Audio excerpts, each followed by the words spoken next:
Bueno, buenas tardes a todos. Nuevamente, una vez más, nos estamos encontrando acá con la siguiente clase, que va a ser Grecia. Como ven, estoy compartiendo pantalla porque obviamente es un poquitito pesada las 41 diapositivas que armamos. Va a ser larga esta teórica, no les voy a mentir, pero van a ver que si esto lo vemos muy claramente, ya Roma, que también tiene su proceso, tiene su complicación, digamos, va a ser mucho más dinámico y hay muchos factores comunes que van a poder encontrar. Por eso es tan necesario que veamos completamente este tema. Vamos a pasar de a poco a la siguiente diapositiva. Perdonen lo rudimentario, ¿no?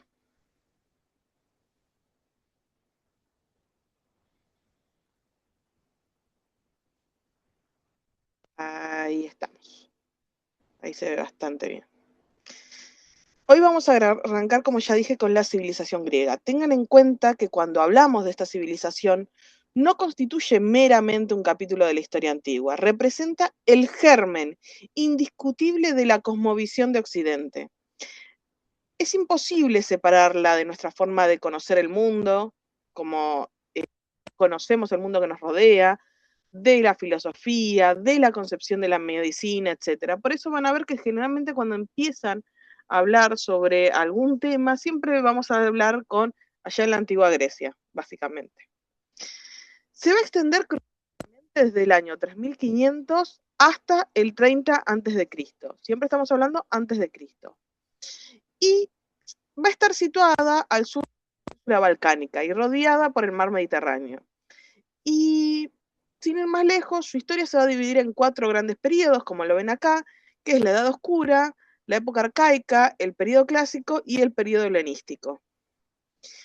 Para refrescar un poco, tomando en cuenta que lo último que vimos es Creta. Las raíces de esta civilización de la griega están en la isla de Creta, con la cultura minoica, en el 3000 al 1400 a.C., que va a ser conocida por sus imponentes palacios como el de Nosos. Los minoicos, hay que recordar, eran una talasocracia pacífica dedicada al comercio, la orfebrería y el arte. Desarrollaron una escritura llamada o línea A, que aún no ha sido descifrada, y su declive se va a asociar a desastres naturales como la explosión del volcán de la isla de Tera en Santorini alrededor del 1500 a.C. Posteriormente va a surgir la civilización micénica en el continente. Siempre recuerden, minoicos en la isla de Creta, micénicos en el continente. Que este sí va a ser un pueblo mucho más belicoso, que funda ciudades amuralladas, como Micénicos.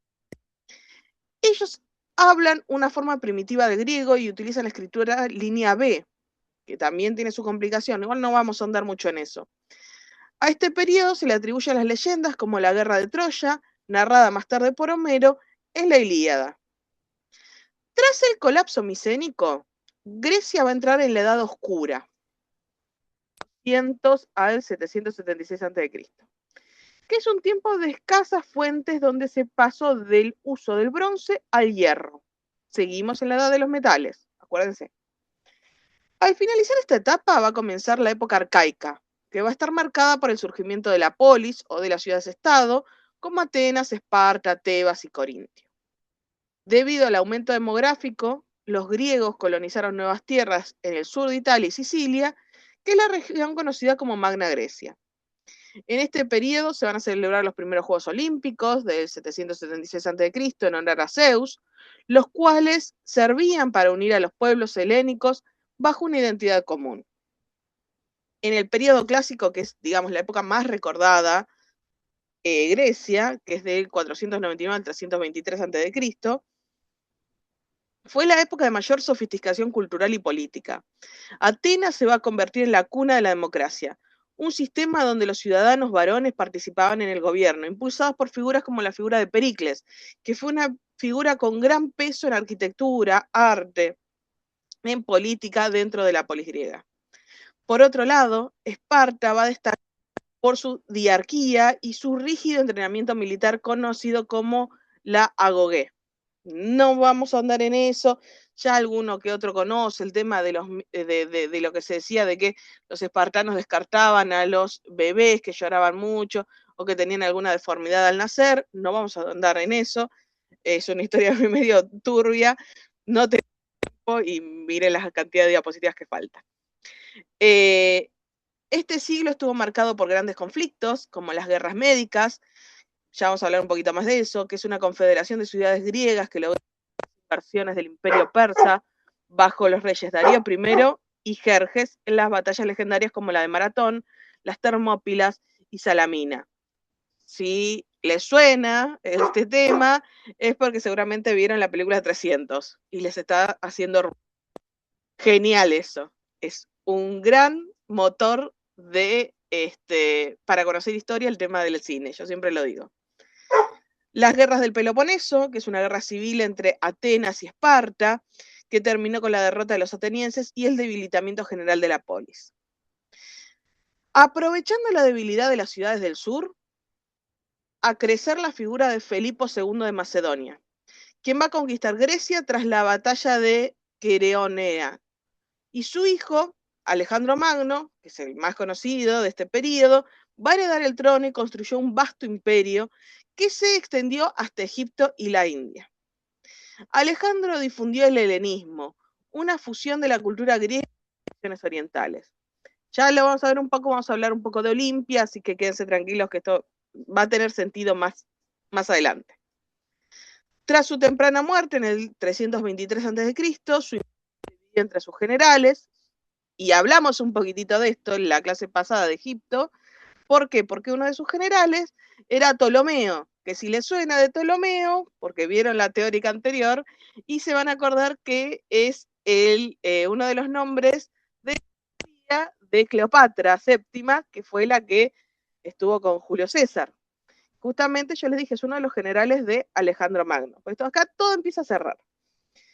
Estos generales van a ir formando reinos, y se van a dividir todo el imperio. Finalmente, lo que va a suceder es que Grecia va a ser absorbida por el Imperio Romano tras la derrota de Cleopatra VII en el 31 a.C., en la batalla de Accio. Ya vamos a hablar de eso un poquito más en la clase de Roma. No se preocupen.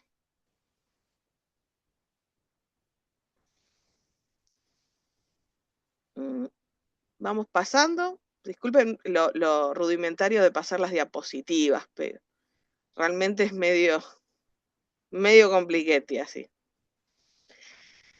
Para dar una idea de contexto y por ahí alguno puede, como ya dije, linkear con la película 300, que creo fervientemente que cualquier película o serie puede ser un buen disparador para ponernos ahí y poder conocer un poquito más de la historia. Vamos a hacer una breve síntesis de las guerras médicas. Las guerras médicas van a representar uno de los conflictos más trascendentales de la antigüedad, que es un choque de civilizaciones que enfrentó el expansivo imperio persa, que ya lo hablamos también en la clase de Mesopotamia, de la Aqueménida, contra una coalición de la polis griega que luchaba por su independencia. El germen, el origen del conflicto se va a hallar en la región de Jonia, en la costa de Asia Menor, que es más o menos la actual Turquía, donde existían prósperas colonias griegas como Mileto. Si les suena Mileto, es Portales de Mileto, lo vieron en matemáticas. Yo les voy diciendo más o menos por dónde viene. Una de las ciudades más cultas del mundo antiguo. A finales del siglo VI a.C., estas ciudades habían caído bajo el dominio persa durante el reinado de Ciro el Grande y posteriormente de Darío I. En el año 499 a.C., los jonios, liderados por el tirano Aristógoranes de Mileto, se rebelaron contra la opresión persa y Aristágoras, miércoles, me cuesta muchísimo, buscó apoyo de Grecia continental, mientras que el rey Cleómenes I de Esparta rechazó la petición. Atenas y Eretria enviaron barcos y tropas en auxilio de sus hermanos jonios. Durante la rebelión, los insurgentes lograron incendiar Sardes, la capital de la satrapía persa en esa región puntualmente. Sin embargo, la respuesta del rey Darío el Grande, el rey Darío I, fue implacable. Tras contraatacar en Éfeso y obtener una victoria naval decisiva en Lade, los persas tomaron y arrasaron Mileto en el 494 a.C. Darío, enfurecido por la intervención extranjera, juró vengarse de los atenienses y ordenó a un sirviente que le recordara su promesa en cada comida. Esto se hacía mucho. Después, por ahí, si llegamos a Roma y llegamos a charlarlo, vamos a hablar de este tipo de promesas y de recordatorios que hacían los sirvientes. Hay varios datitos así de color. En el año 490 a.C., Darío I va a lanzar una expedición de castigo contra Grecia bajo el mando de los generales Datis y Artafernes, acompañados por el exiliado tirano ateniense. Siempre me tengo que tener los nombres anotados porque me olvido y se me cruzan las palabras. Tras destruir Eretria, la flota persa, compuesta por unas 600 naves y unos 25.000 soldados, va a desembarcar en la llanura de Maratón, a unos 40 kilómetros de Atenas. Atenas va a responder enviando 10.000 hoplitas, que es la infantería ateniense. Y estos soldados, que estaban equipados con un oplón, que es un gran escudo redondo de madera revestido de bronce, que es el que vieron en la película 300, una lanza larga de madera con punta de hierro y una espada corta de combate para cuerpo a cuerpo. Vestían además un casco de bronce, a menudo decorado con crestas de pelo de caballo para intimidar al enemigo, y una coraza que en ocasiones era de lino endurecido. Frente a ellos, la infantería persa utilizaba escudos de mimbre y lanzas mucho más cortas, los que les ponía en clara desventaja frente a la cerrada formación de la falange griega. A pesar de esta superioridad numérica persa, el estratego que estaba diseñó una carga sorpresiva que desbordó los flancos enemigos. Los persas, desconcertados por la ferocidad de los griegos que luchaban por su libertad, huyeron hacia sus barcos. La victoria fue aplastante. Según Heródoto, cayeron 6.400 persas frente a solo 192 atenienses, una diferencia abismal. Fue entonces cuando surgió la leyenda de Fides, el heraldo que corrió desde Maratón hasta Atenas para anunciar la victoria con la palabra Nike, victoria, antes de caer muerto por el esfuerzo, dando origen a la actual carrera de maratón y, entre otras cosas, también el tema de la victoria y el tema de Nike es ahora un nombre popular de una marca de indumentaria, como para hacer el... La Segunda Guerra Médica va a comenzar con la invasión de Jerjes en el 480 a.C. El primer gran punto de resistencia se estableció en el desfiladero de las Termópilas, un paso del rey espartano Leónidas I, este sí el de la película, se situó con un contingente de 300 espartanos y unos 7.000 soldados de otras polis. No eran 300, nada más. El objetivo era aprovechar el efecto embudo del estrecho para anular la caballería y los persas. Durante 3 días los griegos resistieron ataques feroces, incluido la de los inmortales, que era la guardia élite de los persas. Sin embargo, un traidor griego mostró a los persas un sendero oculto que permitía rodear la posición griega, y al verse rodeado, Leónidas ordenó la retirada de la mayoría de las tropas, quedándose los espartanos y contingentes para luchar hasta la muerte y cubrir la vida de sus aliados. Aunque todos murieron, su sacrificio se convirtió en un símbolo eterno de valor y patriotismo. Simultáneamente, la flota griega intentaba frenar a la persa en la batalla naval de Artemisio, pero al de las Termópilas decidieron replegarse hacia el sur. Con el paso de las Termópilas abierto, los persas van a poder invadir Beocia y Ática. Atenas va a ser evacuada por orden de quien estaba a cargo y de los ciudadanos buscando refugio en la isla de Salamina, viendo desde allí cómo la ciudad era incendiada por los invasores. Mediante este engaño, Temístocles va a traer a la flota persa hacia las aguas estrechas de la bahía de Salamina. En este espacio reducido, las grandes y pesadas naves persas chocaban entre sí y perdían maniobrabilidad frente a los rápidos barcos que tenían los griegos. En el bando persa destacó la figura de Artemisia I, eso lo vamos a charlar ahora en un ratito, de Caira, reina y única mujer comandante de la flota. Igual, ya les digo, vamos a charlar un poquitito más de eso después. Pero sepan que Artemisia había aconsejado a Jerjes evitar esta batalla naval en ese sitio, sugiriendo en su lugar una invasión terrestre, pero fue ignorada. Ante la batalla, al verse acosada por barcos griegos, Artemisia hundió deliberadamente una nave de sus propios aliados persas para escapar. Los griegos creyeron que se había pasado y la dejaron huir. Y así es como pudo escapar, digamos. Jerjes va a estar impresionado por la destreza de Artemisia y exclamó: mis hombres han luchado como mujeres y mis mujeres como hombres.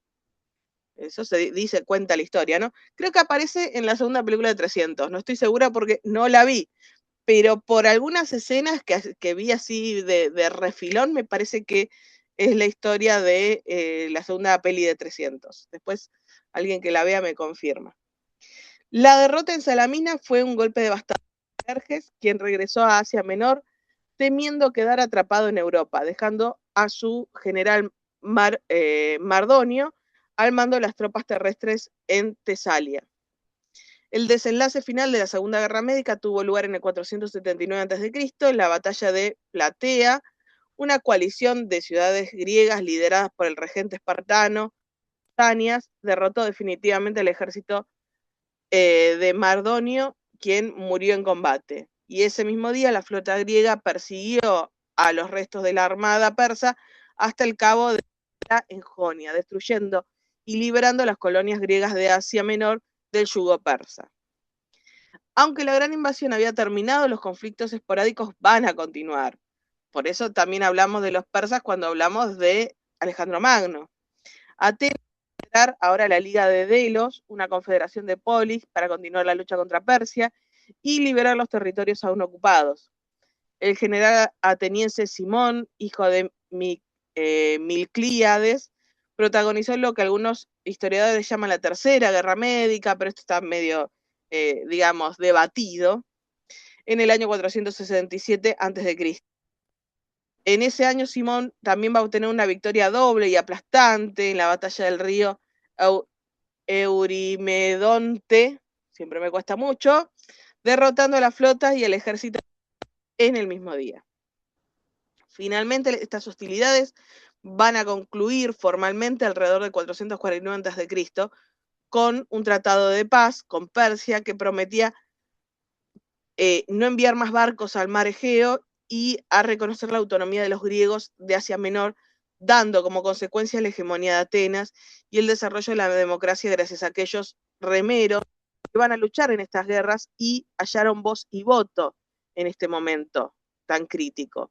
Entonces, se dan cuenta cómo el tema de la unión entre estos distintos pueblos contra Persia va a ser lo que abra las puertas de lo que es la polis griega y cómo se van a unir y van a empezar el tema de la democracia. Parece mentira, pero vieron que son cosas que pasan.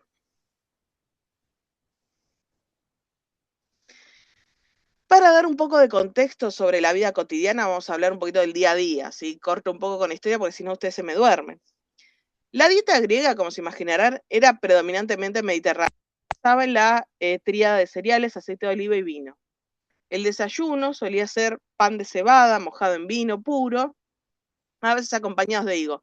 Inclusive, esta es una referencia que pueden encontrar en la actualidad en Italia y la pueden ver en el irlandés, como se menciona esto de desayunar pan en vino puro. Los ciudadanos comunes consumían legumbres, queso, verduras cocidas y pescado seco. La carne siempre va a ser un lujo que se va a reservar principalmente para las fiestas religiosas tras los sacrificios. El vino se va a beber rebajado con agua, ya que al beberlo puro se consideraba una costumbre bárbara. Y esto se ve muy bien representado en la Odisea, cuando Odiseo le da de beber vino puro a Polifemo, que es el monstruo con un solo ojo, el cíclope, perdón, se me fue la palabra, le da vino puro sin rebajar, que se dice que era muy, muy fuerte, y él se embriaga rápidamente con ese vino puro. Por eso es una costumbre bárbara para ellos. Generalmente se usa rebajado. ¿Por qué? Porque era una forma de higienizar la bebida y evitar, digamos, emborracharse rápidamente.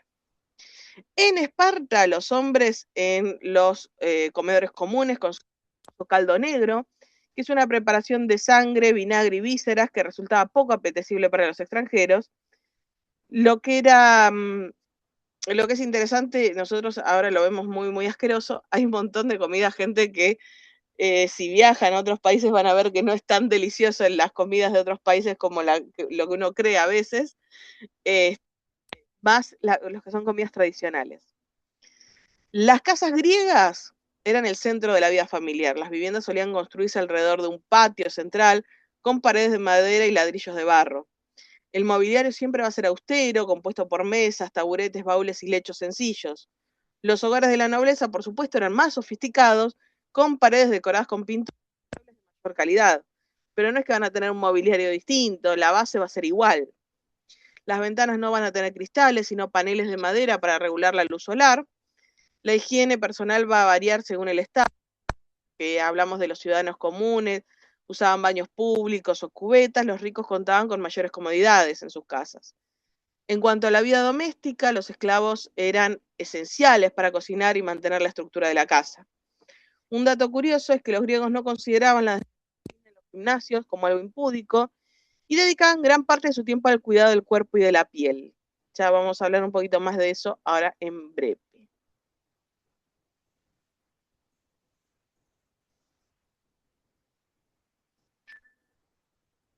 Ahí se me pasó. Perdón, calibrar esto cuesta un poquitillo. Estamos. La sociedad griega estaba regida por estratos sociales muy bien marcados, donde solo un pequeño porcentaje de la población, entre el 10% y el 15%, gozaba de plenos derechos políticos. No era todos podían votar. Este grupo selecto eran los ciudadanos varones libres, que tenían la obligación y el honor de participar en el gobierno y defender la polis en tiempos de guerra. Por debajo de ellos se encontraban los metecos, que eran residentes extranjeros que, aunque eran libres, carecían de derechos civiles y políticos, y las mujeres que ocupaban un lugar particular. A diferencia de otras culturas antiguas, muchas sabían leer y escribir y se dedicaban a labores fundamentales como el hilado, el tejido. Sin embargo, su vida social era extremadamente limitada, especialmente en las clases altas, donde pasaban la mayor parte del tiempo en su hogar y en zonas reservadas exclusivamente para ellas. El papel principal de la mujer siempre va a ser la reproducción, la gestión del hogar, siendo únicamente la opción para salir, asistir a festivales religiosos, funerales. En cambio, las mujeres de clases más humildes van a tener algo más de libertad de movimiento por necesidad. Pues, la realidad es que debían acudir al mercado, buscar agua en los pozos públicos. A veces esto les brindaba la libertad de poder salir a la calle, comerciar, charlar, etc. Cuando hablamos de que en Esparta la situación era bastante distinta. Las mujeres van a recibir educación e inclusive clases de lucha, bajo las creencias que madres fuertes engendran guerreros vigorosos. El motor económico de Grecia va a ser la esclavitud. Los esclavos eran prisioneros de guerra, que eran personas compradas en mercados o nacidos en esa condición, y realizaban todo tipo de tareas, desde el servicio doméstico hasta trabajos brutales en las minas de plata, donde la esperanza de vida era mínima. Aunque no tenían derechos ni salarios, algunos esclavos cualificados, como escribas o artesanos, podían en ocasiones ahorrar dinero para comprar su libertad. No era, digamos, el factor común, no era la norma. Atenas fue la cuna de la democracia, que es un sistema que ya hablamos un poco, ustedes lo deben saber del secundario, que permitía a los ciudadanos participar directamente en la toma de decisiones, en esa asamblea popular. A diferencia de las democracias modernas basadas en la confianza y el voto representativo, la democracia ateniense siempre se va a basar en la desconfianza y el sorteo. La mayoría de los cargos públicos se elegían al azar, para evitar la corrupción y las campañas electorales.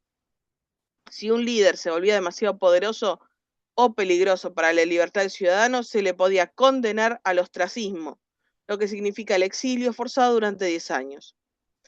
Este sistema, aunque fue revolucionario para su momento, va a excluir totalmente a mujeres, esclavos y extranjeros, recordándonos que la libertad griega es un privilegio de pocos sustentado por el trabajo de muchos. La educación, o paideia, buscaba la formación integral del ciudadano.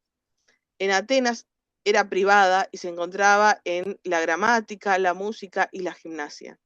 Los niños eran acompañados a clases por un pedagogo, que solía ser un esclavo de confianza usualmente, a veces eran filósofos, casos especialísimos, y al llegar los hombres se cortaban el cabello y comenzaban a frecuentar gimnasios donde no solo entrenaban físicamente, sino que participaban en discusiones filosóficas y políticas.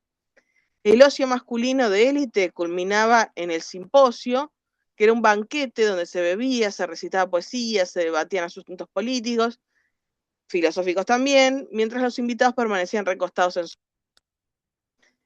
En el entrenamiento general existían los juegos de azar, dados hechos de huesos de animales, el teatro, donde se representaban tragedias y comedias que exploran la condición humana y la relación con los dioses. Eso en línea general del día a día. El tema de la uniceja lo vamos a hablar después, porque quiero tener tiempo para hablar de esto. Y lo vamos a hablar en el momento que hablemos de la estética.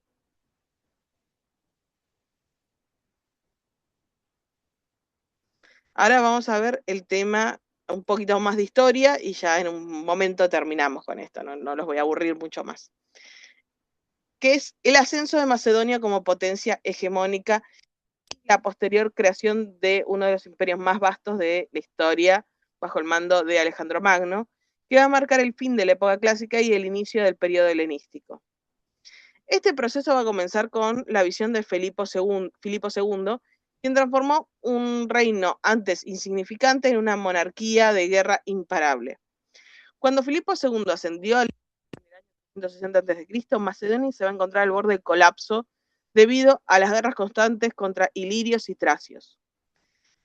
En apenas una década, Filipo va a establecer el reino y comenzó una expansión agresiva hacia el sur.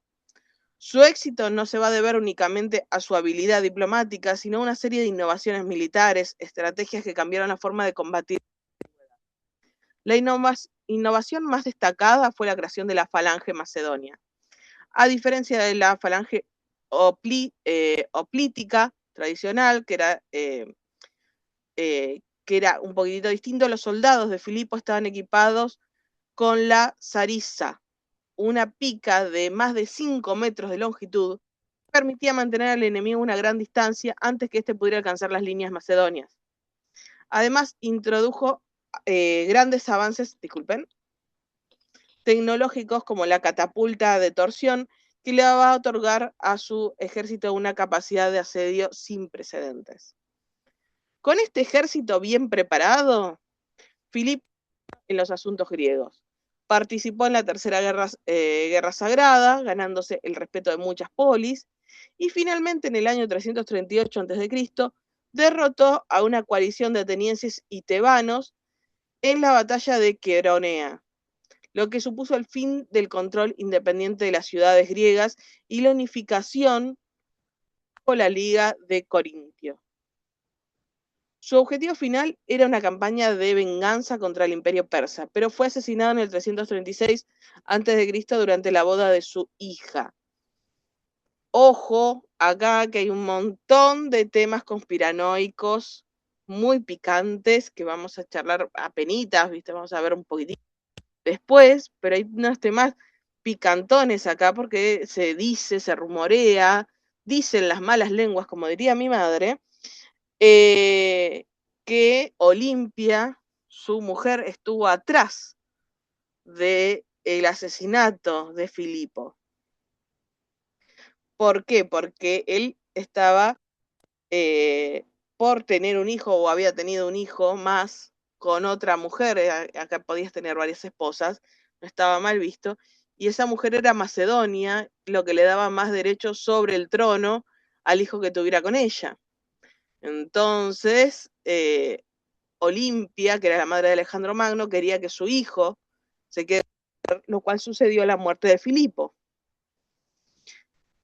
quien hereda el trono a los 20 años. Alejandro va a poseer una formación excepcional, habiendo sido educado por Aristóteles, quien lo inculcó con conocimientos en política, ética y metafísica. Tras sofocar rápidamente revueltas en Iliria y la ciudad de Tebas, Alejandro se dispuso a cumplir el sueño de su padre, que era la conquista de Asia.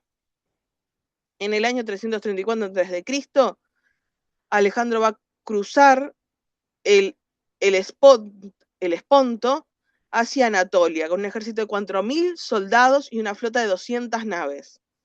Su primera parada simbólica, donde visitó la tumba de su héroe, que era Aquiles, y poco después se enfrentó por primera vez a los persas en la batalla de Gránico, donde obtuvo una victoria decisiva y estuvo a punto de morir, siendo salvado a último momento por un general que se llamaba Clito. Alejandro su avance por la costa de Asia Menor, tomando ciudades como Éfeso, donde ordenó la reconstrucción del templo de Artemisa. En la ciudad de Gordio, protagonizó la famosa leyenda del nudo gordiano, el cual cortó con su espada tras comprobar su complejidad, simbolizando la conquista de toda Asia. No lo voy a contar, pero lo pueden buscar, es muy interesante.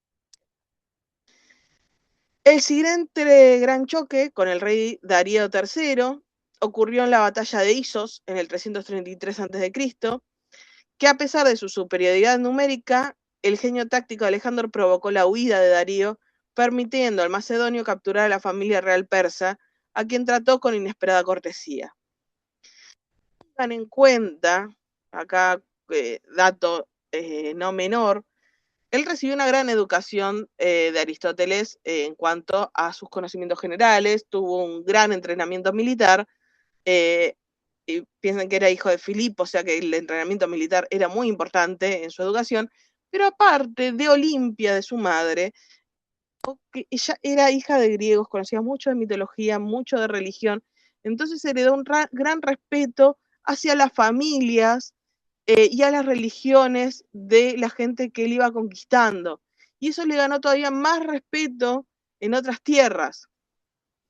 Entonces, ojo que el conocimiento general, el conocimiento técnico, siempre ayuda para lograr muchas veces este tipo de hazañas. Tras Isos, Alejandro se dirigió hacia Fenicia, donde llevó a cabo el extenuante asedio de Tiro, construyendo un puente de tierra en 8 meses para alcanzar la isla fortificada. Al llegar fue recibido como un libertador del yugo persa, fue coronado faraón y visitó el oráculo de Zeus Amón en el oasis de Siwa, donde se le reconoció como hijo del dios Zeus. Durante su estancia planeó la fundación de la ciudad de Alejandría, obviamente llega su nombre, que se convertiría en el centro del conocimiento político.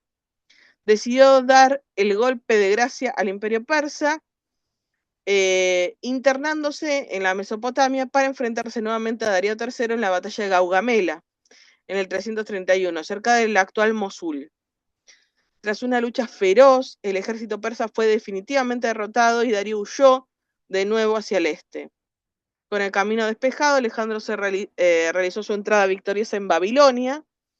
La población lo recibió con jolgorio y el joven rey quedó maravillado por el esplendor arquitectónico de la ciudad, incluyendo las puertas de Ishtar, los jardines colgantes y el Sigurat.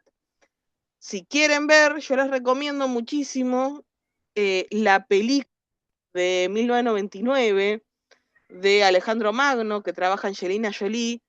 Es muy linda, un poquitito pesada a veces, más para la mitad de la película al final, pero es muy linda, está bien contada. Lo único, a los que les guste el actor principal, que ahora no recuerdo el nombre, la verdad que no actuó muy bien.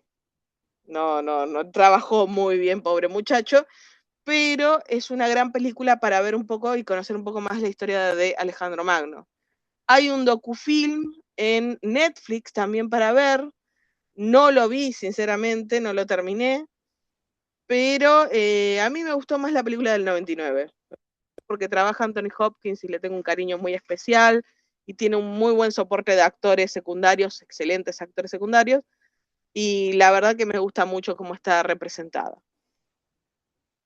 Quedó tan impresionado Alejandro Magno por la grandeza de Babilonia que comenzó a considerar la ciudad como su futura residencia y centro administrativo de su imperio. Este triunfo va a marcar el cenit de su campaña antes de avanzar hacia las capitales persas de Susa y Persépolis. Y va a seguir, podríamos seguir con la historia de Alejandro Magno, no vamos a seguir con la historia de Alejandro Magno, es súper interesante, pero es muy larga y no me gustaría que se me aburran. O sea, ya lo importante lo vimos, va a llegar a día. Es muy interesante la historia de Roxana, porque es uno de los grandes misterios de las decisiones de Alejandro. Es un tema muy interesante, por eso vamos a tratar por ahí un poco más la historia de Olimpia como una curiosidad histórica que les voy a traer más adelante. Así que seguimos avanzando porque si no nos quedamos acá y no... diapositivas. Ustedes me van a matar si me sigo yendo por las ramas. Podríamos seguir, ¿eh? Vamos a ver un poquito de avances científicos. La capacidad inventiva de los griegos va a alcanzar niveles de sofisticación que no se van a volver a ver hasta la Revolución Industrial. Ojo, Arquímedes en Siracusa, el siglo de Pericles, puntualmente, va a destacar como uno de los ingenieros más brillantes de la antigüedad, que durante el asedio romano en la ciudad diseñó maquinarias de guerra defensiva como catapultas, balistas y sistemas de espejos cóncavos destinados a incendiar las velas de los barcos enemigos mediante la concentración de la luz solar. Además de sus armas, Arquímedes formuló el principio de flotabilidad, resolviendo el problema de la densidad de los cuerpos mientras se bañaba, con un hito fundamental para la hidrostática. Otro avance prodigioso fue el mecanismo de anticitera, que fue un descubrimiento en un naufragio de 1901. El impacto está datado del 200 a.C. y es considerado la primera computadora, entre comillas, analógica de la historia, donde mediante un complejo sistema de engranajes de bronce era capaz de seguir lunar, predecir eclipses y calcular posiciones astronómicas con una precisión asombrosa para la época. En el campo de automatización, Herón de Alejandría va a diseñar las primeras puertas automáticas de las que se tiene registro, y su sistema utilizaba el calor del fuego ritual para aumentar la presión del aire y mover el agua entre depósitos, lo que accionaba un contrapeso que abría las puertas de los templos, simulando una intervención divina. Aunque se discute su uso, sus diseños demuestran un conocimiento muy avanzado de la neumática y la presión del vapor. Seguimos avanzando. Ya con el ocaso, ahí está, el ocaso de la antigua Grecia, donde tras la muerte de Alejandro, sus generales, conocidos como diadocos, se enfrentaron a una serie de guerras sangrientas por el reparto del botín. Esto dio lugar a los reinos helenísticos. Tenemos la dinastía Antigónida en Macedonia, Seleucida en Asia y la Ptolomeica en Egipto. Y aunque este periodo fue una época de gran avance científico y cultural en ciudades como Alejandría, políticamente fue una gran fragmentación y fue un periodo de guerras constantes que agotaron los recursos del Estado griego. En Grecia continental, las polis intentaron recuperar su libertad formando ligas, como la Etolia y la Aquea, que luchaban tanto contra Macedonia como entre sí. Y esta debilidad interna facilitó la entrada de una nueva potencia en el Mediterráneo, la República Romana, donde Roma comenzó su invasión a Grecia a finales del siglo III a.C. a través de las guerras macedónicas. El punto de inflexión fue la batalla de Pydna en el 168 a.C., donde un general romano derrotó al rey Perseo, poniendo fin a la monarquía macedonia y dividiendo el territorio en repúblicas sometidas a Roma. El golpe final a Grecia, independientemente, también ocurrió tras la guerra de Aquea. Roma va a destruir la ciudad de Corintio como un castigo ejemplar, y toda Grecia pasó a formar parte definitivamente del dominio romano como provincia. A partir de ese momento, aunque la cultura griega va a sobrevivir, fue absorbida casi por Roma, quien administraba toda la parte política y social, pero también admiraba su arte, filosofía y educación. Entonces la autonomía de los griegos va a desaparecer casi por completo. El último de los reinos helenísticos en caer fue Egipto, es Egipto ptolomeico, en el siglo I a.C., con la reina Cleopatra VII, que intentó preservar su reino a través de las alianzas con líderes romanos como Julio César y Marco Antonio. Esto ya lo charlamos. Sin embargo, tras la derrota de sus fuerzas en la batalla de Accio, frente al futuro emperador Augusto, ya vamos a charlar de eso cuando veamos Roma, Cleopatra se suicida en el año 30 a.C. Y con eso vamos a, digamos, a terminar la historia griega. Espero que les haya gustado la parte histórica. Pero ahora vamos con el tema de las curiosidades históricas. Yo siempre les traigo algunos personajes interesantes en las clases, para que conozcan un poquito más, porque la historia para mí no tiene que quedar de esta manera tan fría, tan distante, en solo datos, fechas y hechos, sino que está bueno conocer personajes, qué hicieron, qué pasó y por qué. En esta oportunidad les voy a traer 3 personajes puntuales, 3 personajes interesantes, mujeres, a veces cuento algunas mujeres, pero porque están vinculadas también a cuestiones de poder en una época que era muy difícil alcanzarlo. Ellas van a romper los estándares esperados para las mujeres de la época, y algunas ya mencionamos un poquito antes. Pero vamos a hacer digamos, les voy a contar un poquito un chusmerío, como para que, si les interesa, les gusta, puedan averiguar más.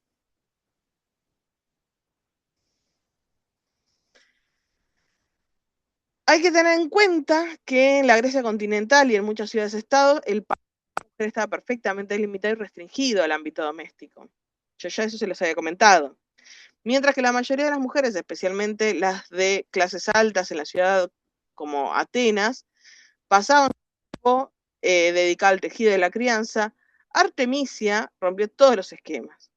Tras la muerte de su esposo, cuyo nombre permanece en el misterio porque no se ha hallado, reseñas del nombre del esposo, está bastante debatido, ella no se limitó a preservar la corona de forma pasiva, sino que asumió el trono de Caria, que es un reino vasallo bajo el control del imperio persa.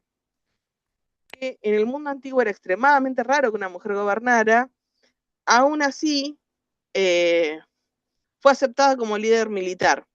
Artemisia demostró que reinar desde un trono cómodo no era su estilo, prefería estar en el campo de batalla, coordinando ataques y planificando rutas navales, y su capacidad para mantener la estabilidad de su reino mediante una combinación de diplomacia y fuerza le ganó rápidamente el respeto de sus subordinados y aliados.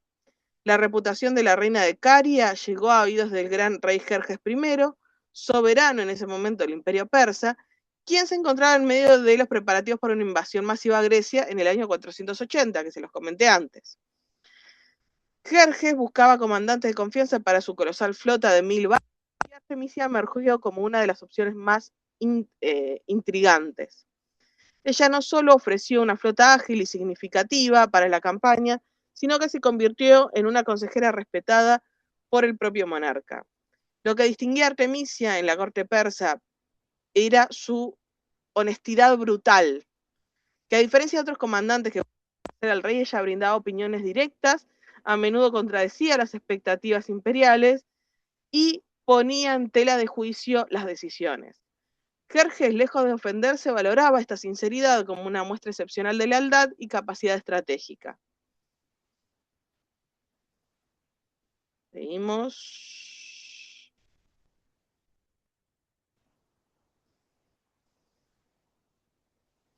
Ahí tenemos. Durante la invasión a Grecia, Artemisia participó activamente en las operaciones navales. Se menciona su presencia liderando la flota en la batalla de Artemisio, donde los atenienses intentaban frenar el avance persa mientras el rey Leónidas I defendía el desfiladero de las islas. Sin embargo, su momento más icónico ocurrió en la batalla de Salamina, un enfrentamiento en un estrecho de aguas poco profundas donde la movilidad era clave. Antes del combate, Artemisia analizó la situación y con una visión táctica superior aconsejó a Jerjes evitar el enfrentamiento naval en ese lugar. Ella sugirió que los grandes barcos persas tendrían escasa movilidad y que sería más prudente encontrarse más centrados, digamos, en lo que es la invasión terrestre. Jerjes, aunque respetaba su opinión, decidió ignorar el consejo y apostó por la batalla marítima, que fue una decisión que resultaría bastante crítica y desastrosa. El caos de la mina generó que las embarcaciones griegas, más ligeras y maniobrables, comenzaran a aplastar la flota persa. Y al ver que la derrota era inevitable y encontrándose en posición crítica, terminó una frialdad legendaria, y para escapar del cerco griego ordenó a sus marineros hundir deliberadamente uno de sus propios barcos aliados. Que con esta maniobra, que fue bastante astuta, confundió a los griegos, quienes creyeron que ella había cambiado de bando, o que era una nave aliada, permitiendo que escapara. Cuando Jerjes, que observaba la batalla desde su trono, vio la maniobra de Artemisia, creyendo que el barco hundido era enemigo, quedó profundamente impresionado. Y en ese contexto es donde se dice que pronunció la frase: mis hombres han luchado como mujeres y mis mujeres han luchado como hombres. Esta declaración solamente era una ironía hacia sus generales derrotados, sino un homenaje sincero al coraje y a la destreza de la reina de Caria. Y ahora vamos a ver el final, porque a mí todo muy lindo hasta que llega el último momento. Después de la campaña de Jerjes, la figura de Artemisia va a desaparecer de los registros históricos contemporáneos, sumergiéndose en la leyenda. Y algunos rumores sugieren que se retiró a su reino en Caria para vivir sus últimos años en silencio, lejos de las grandes batallas navales que marcaron su juventud. A pesar de haber desaparecido de las crónicas, su legado va siempre a permanecer como un ejemplo impresionante de femenino, sorprendentemente, para lo que era la antigüedad. Si uno no conoce este personaje, se lo recomiendo, búsquelo, lea un poquito, si les gustó. Yo les hice un mini resumen. Ahora bien, una figura que me gusta mucho, que es la figura de Olimpia de Piro, la madre de Alejandro Magno. Ella es finalmente bajo el nombre de Mitrale, alrededor del año 375, y representa uno de los perfiles más fascinantes, complejos y a menudo calificados como despiadados de la historia antigua. Fue la hija del rey Neptolomeo de Piro, que pertenecía a la dinastía de los Molosos, un pueblo que, al igual que los macedonios, los tracios y los ilirios, visto como cierta reserva por los griegos del sur, quienes a veces los consideraban ajenos a sus costumbres e idioma, calificándolos como bárbaros, hasta que se inició un proceso de helenización más profundo. El enlace entre Olimpia y Filipo no fue solo una unión personal, sino que un movimiento estratégico clave para consolidar el poder en el norte de Grecia. No tiene que ver con amor acá, no estamos hablando de amor, esto es puro negocios, gente, puro negocios. Filipo, quien había transformado a Macedonia en un reino insignificante a una potencia hegemónica gracias a innovaciones como la falange macedónica y la pica de 5 metros llamada Sarisa, que ya hablamos de esto, buscaba alianzas sólidas con sus vecinos. El nacimiento de su hijo Alejandro en el 356 a.C. coincidió simbólicamente con el triunfo de Filipo en los Juegos Olímpicos, motivo por el cual ella adoptó el nombre de Olimpia para conmemorar dicha victoria. Desde el principio, Olimpia va a ejercer una influencia clave sobre su hijo, inculcándole una conciencia de su linaje divino y porque cabe recordar que los griegos y macedonios daban una importancia capital a la genealogía, remontando sus orígenes a héroes como Aquiles e incluso el propio Zeus. Lo que no es de extrañar, también tenemos el mismo caso si nos ponemos a analizar, y esto dato no menor, si nos ponemos a analizar la Biblia, donde hay una genealogía hasta llegar al rey David, muchas veces cuando uno está leyendo, en el Antiguo Testamento, y también en las sagas nórdicas, cuando se hacen genealogías hasta llegar a algún dios o algún gran héroe. Esta educación fue fundamental para Alejandro, que años más tarde se ve a sí mismo como un nuevo Aquiles y va a buscar la confirmación de su divinidad en lugares como el oráculo de Zeus Amón en Egipto. Seguimos.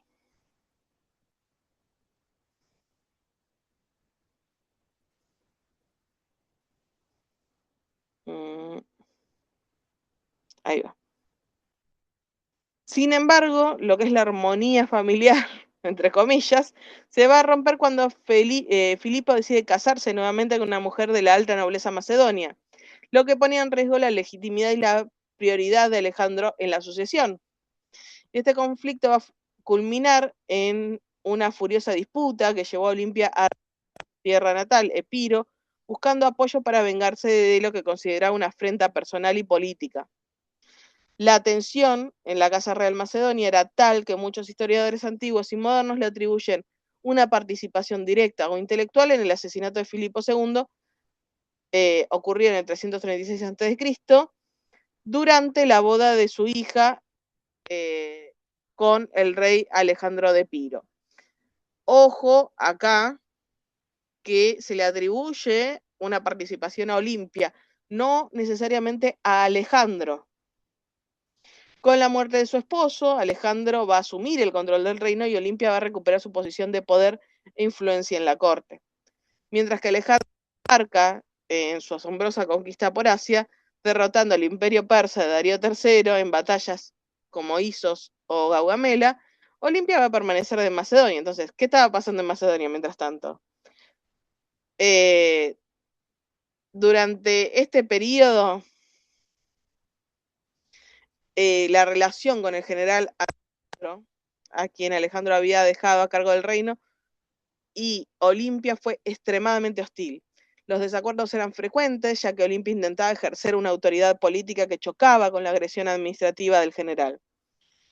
Esta capacidad de mando de Olimpia va a subrayar su carácter excepcional, pues en la mayoría de las polis griegas las mujeres carecían de derechos políticos y la función que tenían era reproductiva. Olimpia, en cambio, participaba activamente en las decisiones del imperio y en la diplomacia, manteniendo una correspondencia constante con su hijo en el frente.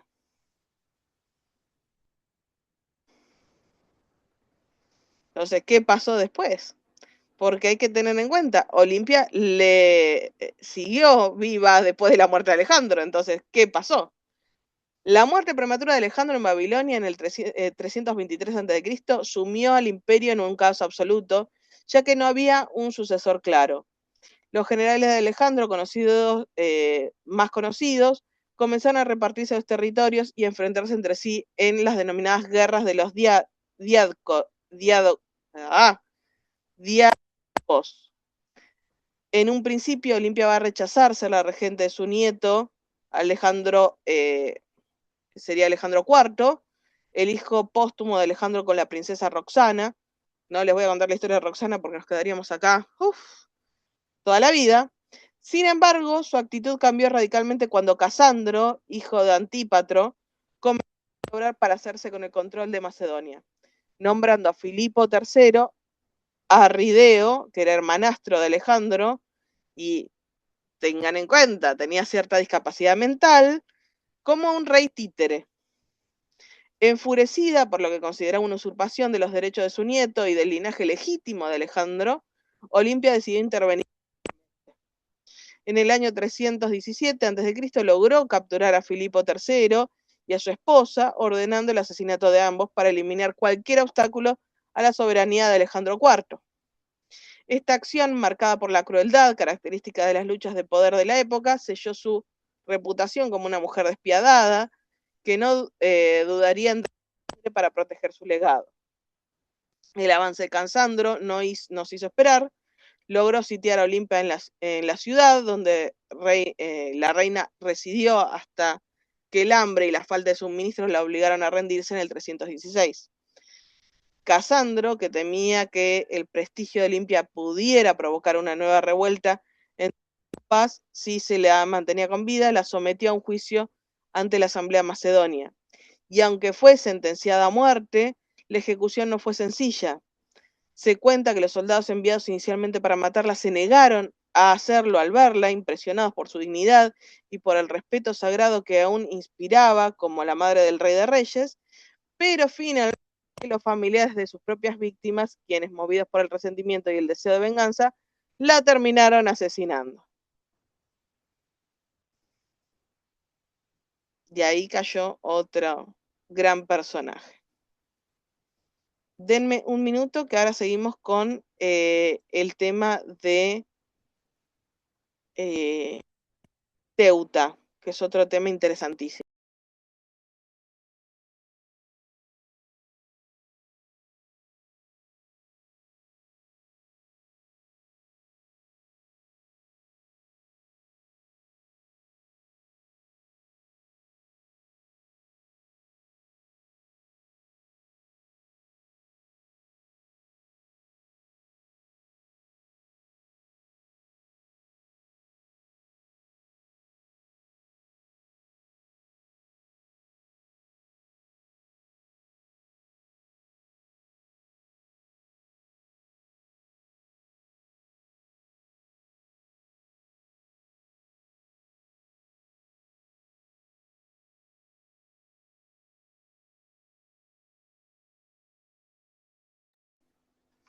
Perdón, me tenía que acomodar acá en la silla porque ya estaba dando vueltas como un trompito.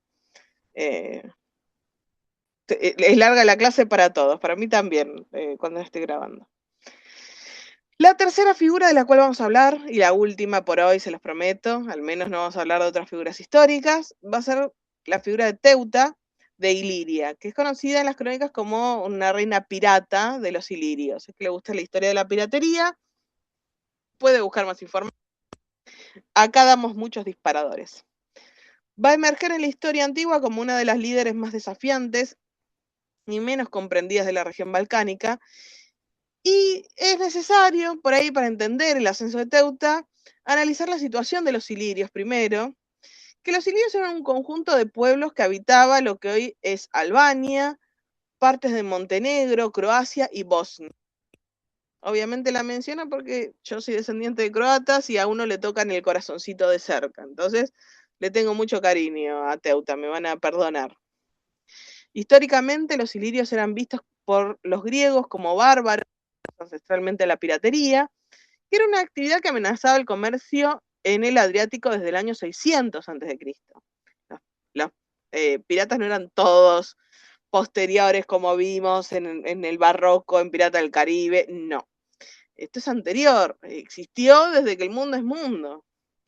A pesar de los intentos de figuras como Filipo II de Macedonia y Alejandro Magno por someterlos, tras la muerte de Alejandro en el 323, los ilirios recuperaron su autonomía y regresaron a su modo de vida tradicional. Alrededor del año 250 a.C., el rey Agrón, soberano de la poderosa tribu de los Ardiaeos, logró unir a las diversas tribus ilirias en una confederación expansiva. Argón estableció la nueva capital cerca de Albania, y en lugar de fomentar la minería o la agricultura en sus tierras poco productivas, impulsó la actividad pirata a niveles sin precedentes. Su política exterior se basó en la alianza estratégica como la mantenida con Demetrio II de Macedonia, lo que le permitió ampliar su reino con parte de la región de Epiro. Sin embargo, tras una gran victoria sobre Etolios en el 231, Argón falleció prematuramente, supuestamente debido a un coma etílico tras excesivas celebraciones. Debido a que Argón, su hijo Pineo, era todavía un niño, su viuda asumió el mando como regente. Y acá, más o menos, nos da un pie para empezar la historia.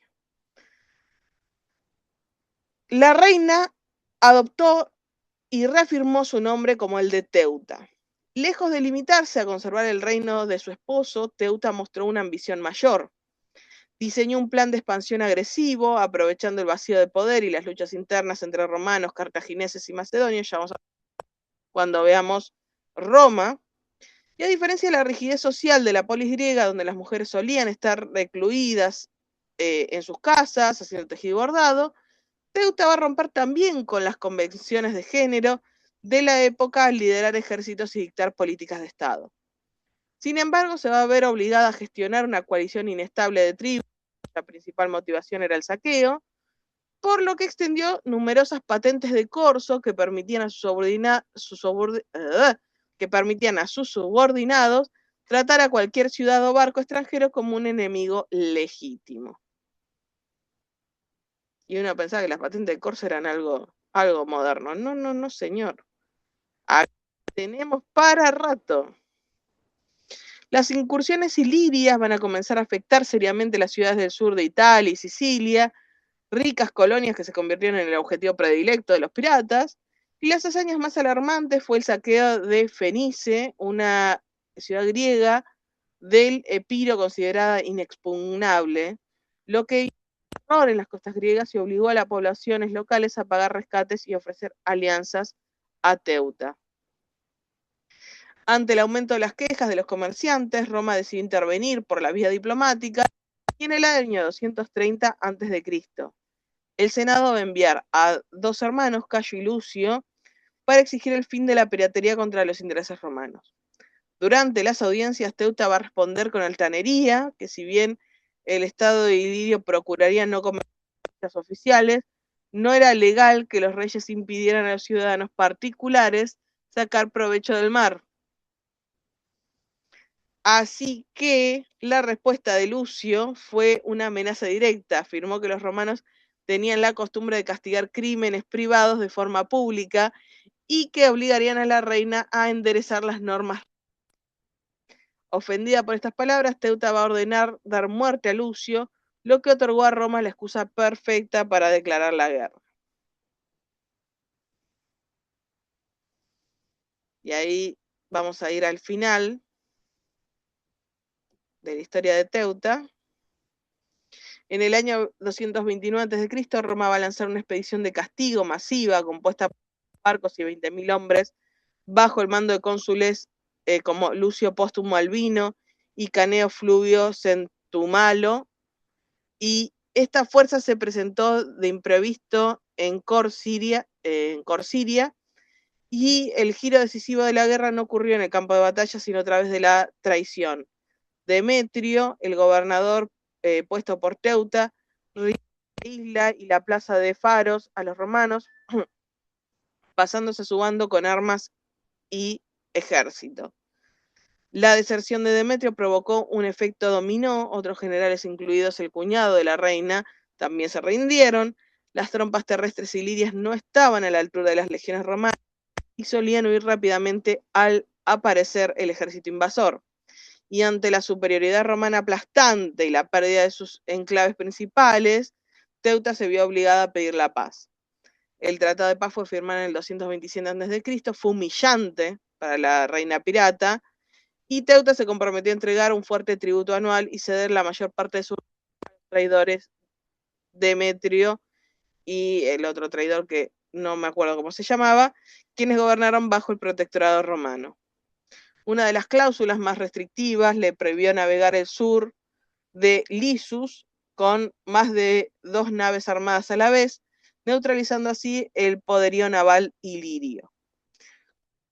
Pineo pudo finalmente heredar el trono. El reino ilirio había quedado reducido a unos pocos enclaves alrededor de la zona, funcionando esencialmente como estado vasallo de Roma. Y el destino final de Teuta es un misterio. Algunas fuentes sugieren que se suicidó, que es lo que yo quisiera creer, otras que se retiró a la vida privada o incluso que llegó a casarse con Demetrio para intentar recuperar. Me parece medio absurdo.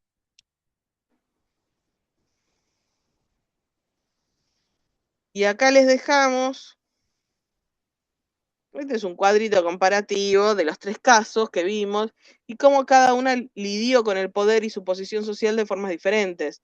Si les interesó alguno de los casos, los invito a que busquen en internet con los datos que les brindamos y investigando, que siempre es esto, estas charlas, estas anécdotas, estas curiosidades que yo les traigo, son un motor de búsqueda para activar la curiosidad.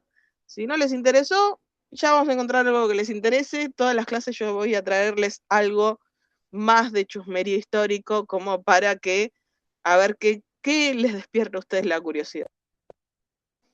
Y ahora sí, vamos a entrar en la parte de lo que es arte, arquitectura. Presten atención en esta parte, porque la arquitectura en Grecia está muy complementaria, no solo por la silueta y características, sino porque comparten algunos nombres. Así que presten mucha atención en esta parte. Parece que no, pero sí. La arquitectura griega es algo que apareció de pronto, sino que va a llevar un proceso de evolución. Por supuesto, apoyándose en lo que ya vimos de la arquitectura minoica, vamos a tener 3 periodos distintos. El periodo geométrico, que también es conocido como la Edad Oscura, es un periodo de escasez documental donde la arquitectura sufrió un retroceso técnico, pasando del uso del bronce al hierro. Entonces, los primeros lugares de culto siempre van a ser altares al aire libre.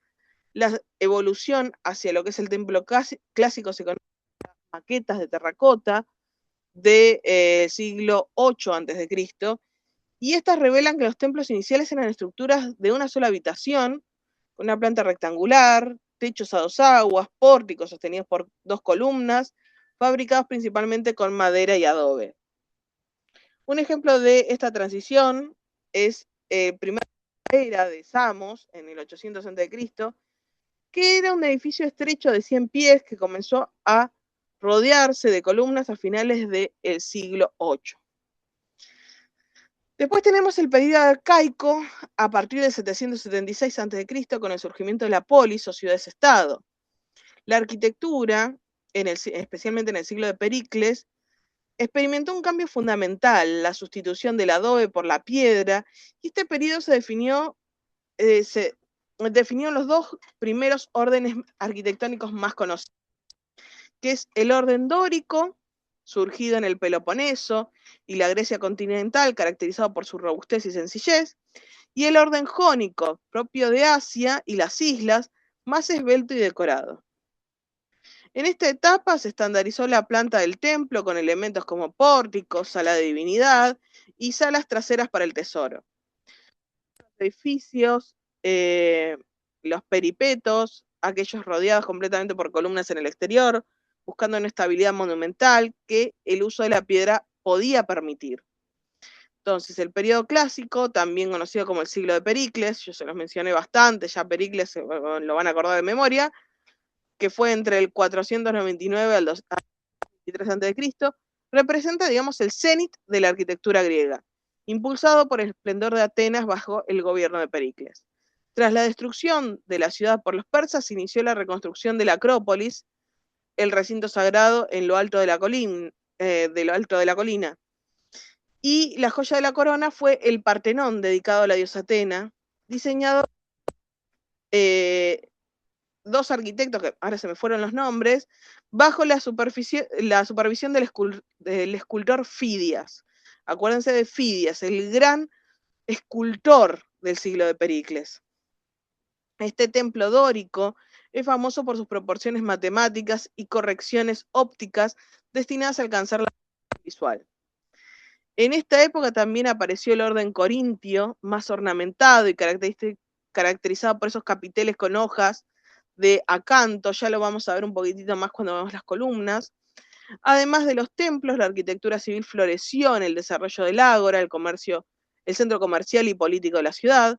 También se perfeccionó el teatro griego, aprovechando las pendientes de las montañas para construir graderíos semicirculares alrededor de un espacio central llamado orquesta.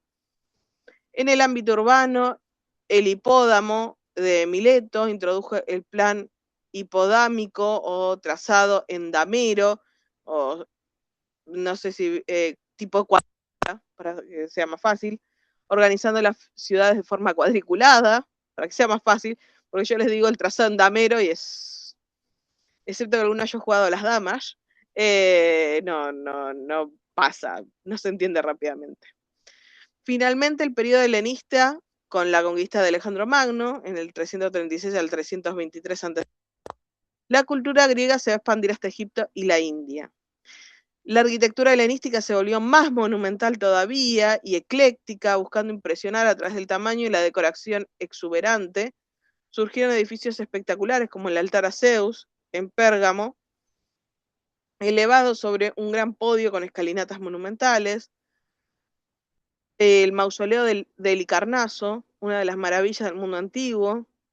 También se popularizaron los templos de planta circular, llamados tolos, con ejemplos notables como Delfos, Olimpia o Epiro, y obras de ingeniería colosales como el Faro de Alejandría o el Coloso de Rodas, que demostraron el dominio técnico alcanzando, digamos, en este periodo, antes de que Grecia fuera absorbida por el Imperio Romano. Si les interesan las maravillas del mundo antiguo, pueden buscarlo.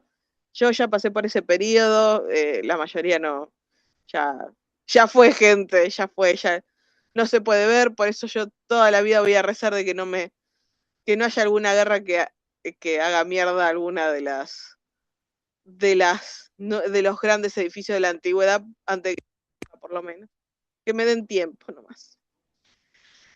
La diferencia más significativa entre los templos primitivos del periodo geométrico y los del periodo arcaico es la sustitución de los materiales perecederos por la piedra. Mientras que antes se utilizaba la madera y el adobe es el barro cocido, a partir del siglo a.C. se empezó a emplear la piedra de forma generalizada, lo que otorgó a los edificios una mayor estabilidad y monumentalidad. A pesar del uso de la piedra, se mantuvo la costumbre de cubrir las superficies con una capa de estuco para poder pintarlas y decorarlas. Los fondos de las metopas, por ejemplo, y otros elementos arquitectónicos solían decorarse con colores vivos, como el rojo, el azul y el negro, una tradición que continuaría incluso en el periodo clásico. El mundo no era color beige o color blanco, como nos hace creer Hollywood, sino que en realidad tenía colores, estaba muy decorado.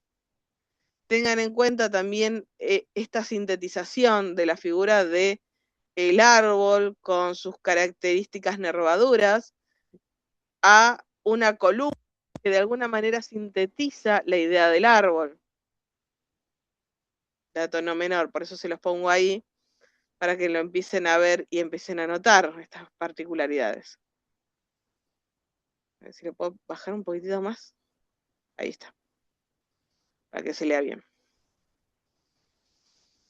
Durante la época arcaica se fijó la estructura interna que definiría el templo griego durante siglos. Los elementos principales no se estandarizaron rápidamente, pero finalmente fueron la cela o el naos, que es la sala principal que alberga la imagen de la divinidad, el pronaos, que es un pórtico de entrada situado delante de la cela, el opistódomos, que es una sala situada en la parte posterior sin comunicación directa con la cela, utilizada frecuentemente para guardar los tesoros del templo. Una de las innovaciones más características de este periodo fue el desarrollo del edificio peripeto, es decir, aquel que cuenta con una columnata que lo rodea todo el edificio por el exterior. Además, en el interior de la cela se empezaron a incluir 2 filas de columnas, dividiendo el espacio en 3 naves, lo que permitía situar la estatua del dios en la nave central de forma más majestuosa. Y ahora quiero que presten mucha atención a lo que vamos a ver, porque vamos a ver el tema de las columnas, y este tema es crucial porque lo vamos a volver a ver en indumentaria en breve.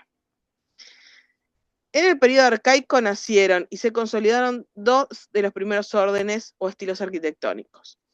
El orden dórico, que está surgido principalmente en la Grecia continental y en la zona del Peloponeso, se caracterizó por una apreciación robusta, austera y rígida, reflejado en la parte del carácter de los pueblos dorios en la Grecia antigua. Va a tener menos, si lo ven acá, en la parte superior, en el capitel, va a tener menos decoración, va a ser mucho más amplia, pero va a mantener esa uniformidad en las nervaduras de la columna. Contrario al jónico.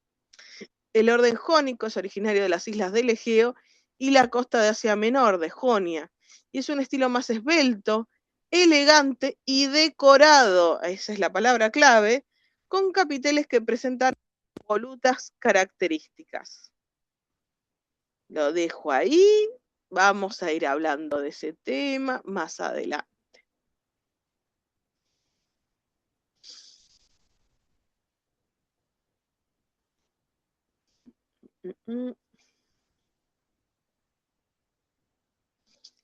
En la época clásica, convivir y se van a perfeccionar los estilos heredados de este arcaísmo sumado a una innovación clave.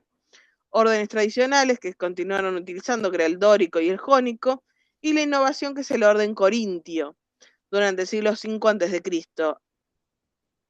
que va a aparecer este tercer orden, que se distingue por su capitel sumamente ornamentado, decorado con hojas de acanto, que son esas hojas que salen hacia afuera. Los edificios se van a ajustar a medidas matemáticas precisas para lograr una estética equilibrada. Y tras la destrucción causada por los persas de la Segunda Guerra Médica, Pericles va a impulsar un ambicioso programa de obras públicas para embellecer la ciudad. El gran protagonista también va a seguir siendo Fidias. La Acrópolis, situada en lo alto de una colina, va a funcionar como un recinto sagrado para albergar los tesoros y templos principales.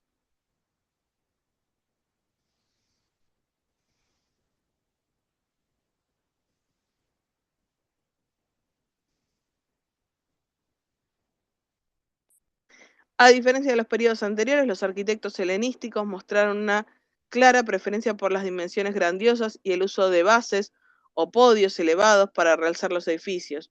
Un ejemplo emblemático va a ser el altar a Zeus en Pérgamo, que ya lo mencioné, que es una estructura monumental en forma de U, elevada sobre un podio con una gran escalinata, donde los relieves se situaron inusualmente en la parte inferior y exterior del edificio.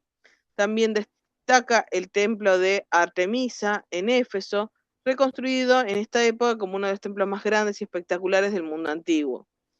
Y aunque ya no existen anteriormente, los templos de planta circular o tolos alcanzaron su mayor refinamiento y reconocimiento durante este periodo. Estos edificios consistían, en pocas palabras, de una cela circular rodeada por columnas exteriores, siendo los ejemplos más destacados los santuarios de Delfos, Olimpia y Epidauro. Yo estos ya se los mencioné, pero yo se los vuelvo a repetir. Y ahora sí, vamos a arrancar rápidamente al apartado de indumentaria, porque es lo que nos interesa a nosotros.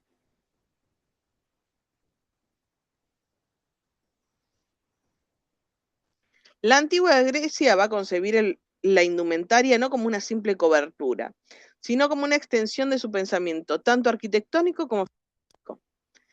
Bajo el principio de modernización y armonía que ya poseían los griegos, recuerden el número áureo, recuerden el tema de las proporciones que comentamos así rápidamente en el periodo de Pericles, los griegos van a desarrollar una estética donde la proporción y el equilibrio eran fundamentales. Esto también está sustentado por el pensamiento aristotélico de la justa medida. Ténganlo en cuenta. Todo esto tiene una base filosófica. No voy a explicar a Aristóteles, se los prometo, quédense tranquilos. En este contexto, el humano se va a convertir en el eje central del diseño y funciona como una columna viviente que cobra vida a través del movimiento. Tengan en cuenta esa idea de columna viviente, porque vamos a volver a eso. La técnica maestra de esta civilización no fue la costura, sino el drapeado. Las prendas siguen siendo envolventes. A diferencia de otras culturas griegas que cortaban y ensamblaban piezas complejas, porque ya vimos también a los persas, obviamente, los griegos van a perfeccionar el arte de manipular grandes lienzos rectangulares de tela, mediante el uso estratégico de pliegues, caídas y puntos de sujetación.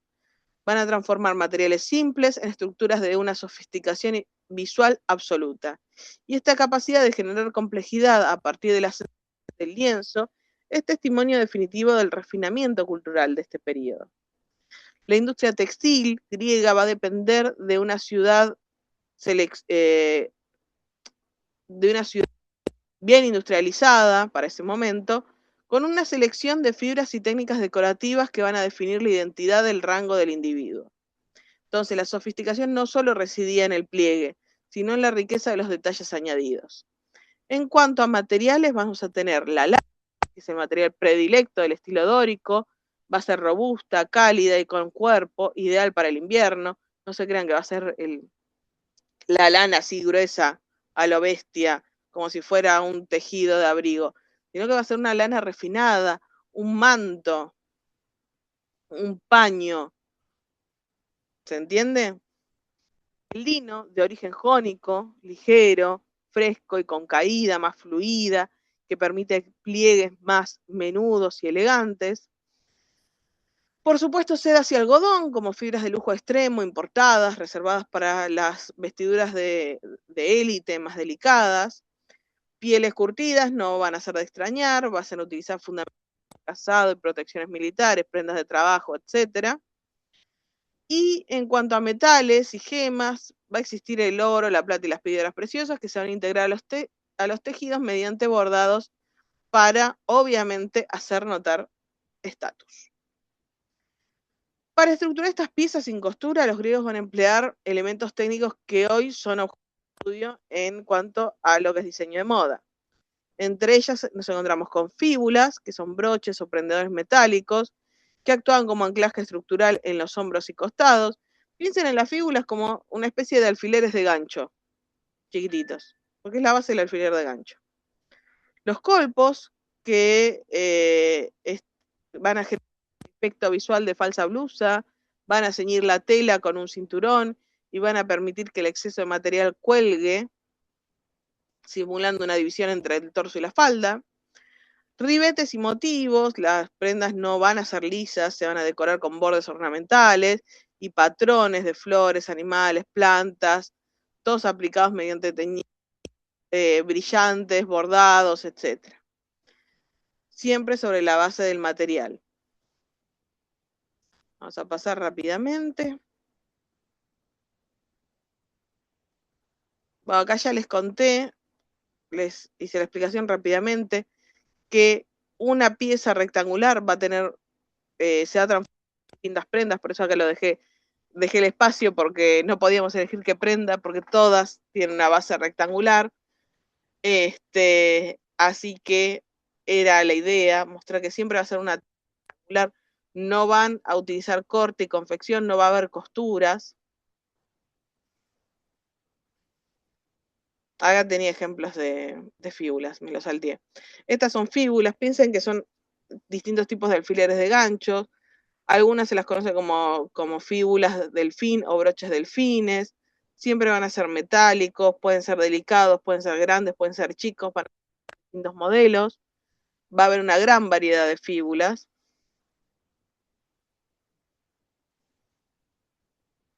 Y ahora vamos a ver los distintos tipos de prenda. El chitón. También es conocido como quitón o quitón con K, quitón con Q.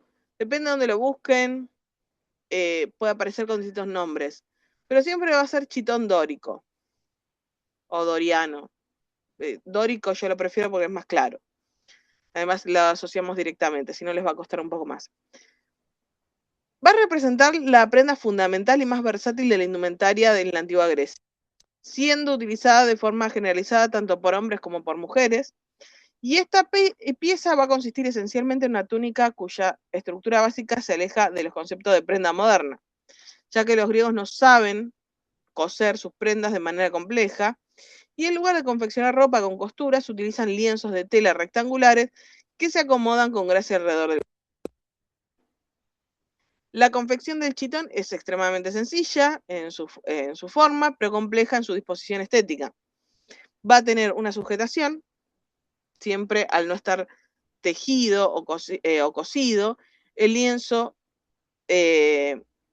o sea, esta tela va a estar sujetada al cuerpo mediante el uso de broches, alfileres, cintas y cordeles.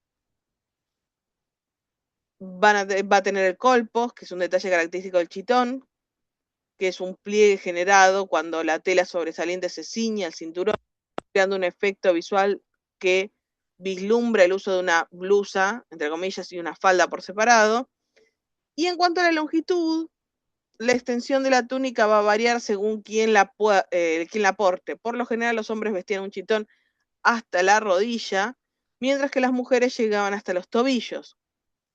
La colocación envolvente va a comenzar envolviendo, perdón que sea reiterativa, el rectángulo de tela alrededor del torso, que al ser una pieza de tela sin costuras, la prenda se va a mantener en su sitio mediante elementos de sujetación. ¿Cuáles eran? Las fíbulas que se van a colocar en los hombros, una en cada hombro.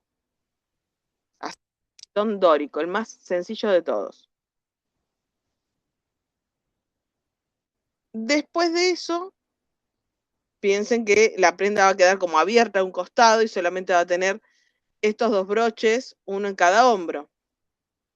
Después de eso se va a generar con una cinta el tema del colpos, que va a ser como esta que se arma. ¿Por qué se arma esto? Para mejor movilidad del cuerpo, gente, no hay otra ciencia.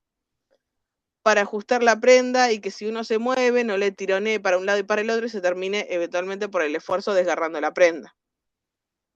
Que esto es el colpos que estábamos hablando. Característico del chitón. Siempre se va a utilizar para esto un cinturón que va a ceñir la túnica a la cintura. Y al ajustar el cinturón se va a tironear la tela sobrante hacia arriba para que cuelgue ligeramente sobre el mismo, creando estos pliegues. Y este drapeado va a simular el uso de dos piezas separadas. Recuerden siempre que en ciertas ocasiones los hombres podían emplear el chitón con un broche menos en un solo hombro, que es una variación del chitón masculino, que se usaba frecuentemente para el trabajo en el campo, donde se hombro descubierto para poder mejorar la movilidad. Y esta prenda, este chitón modificado, entre comillas, se va a llamar exomis. Las mujeres espartanas, en el caso de hacer deporte, también podían utilizarlo, pero exclusivamente las espartanas. Si no, el exomis es una prenda técnicamente masculina. También había prendas interiores, antes de colocar siempre el chitón. Se podía emplear distintos tipos de tela, como a modo de calzón, que sea como perizoma, o también el estropión, que era una especie de banda que sujetaba el busto en el caso de las mujeres. Eso en cuanto al chitón dórico. Ahora vamos a pasar al chitón jónico, que tenía otro tipo de complejidad. El chitón jónico es una prenda, digamos,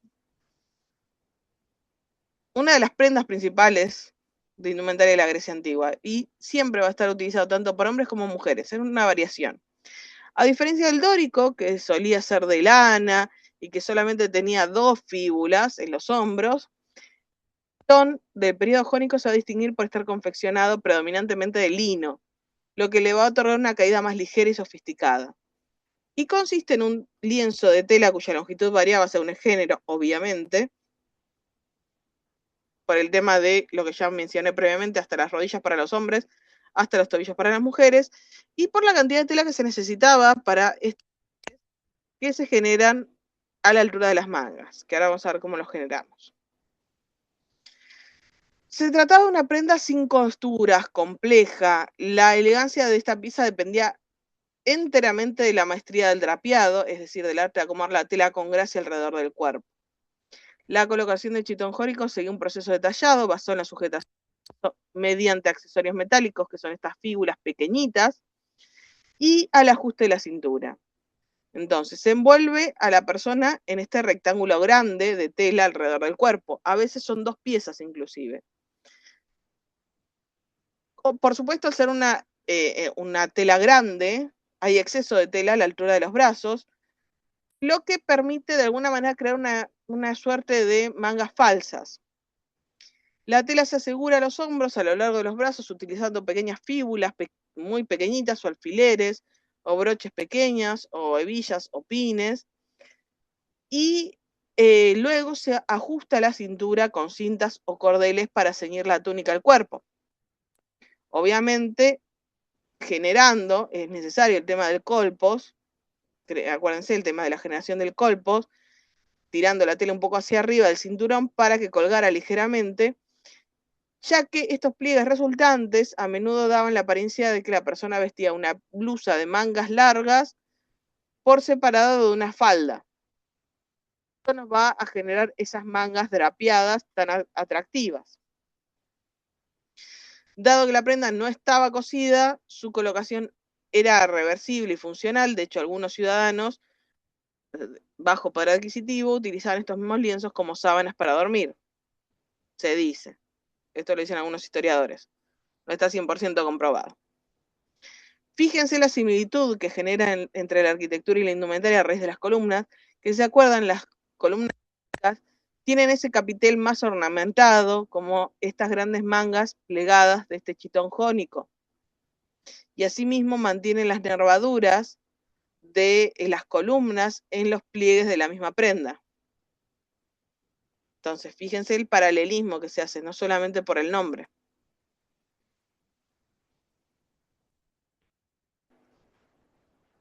Peplos. Peplos también tenemos, peplos dóricos y peplos jónicos. Nosotros vamos a hablar de peplos en línea general. Fue una de las prendas más emblemáticas y fundamentales de la indumentaria femenina antigua en Grecia, que al igual que la mayoría de las vestiduras griegas se caracterizó por su sencillez y estructura, ya que los griegos no tenían las prendas, sino que perfeccionaron el arte del drapeado. Yo repito, pero por algo repito. Consistía en un gran rectángulo de tela que podía llegar a medir hasta 3 metros de largo por unos 50 de ancho, y originalmente se confeccionaba en lana, aunque con el tiempo y según la región se utilizaron otros materiales. El peplo tenía una profunda importancia religiosa.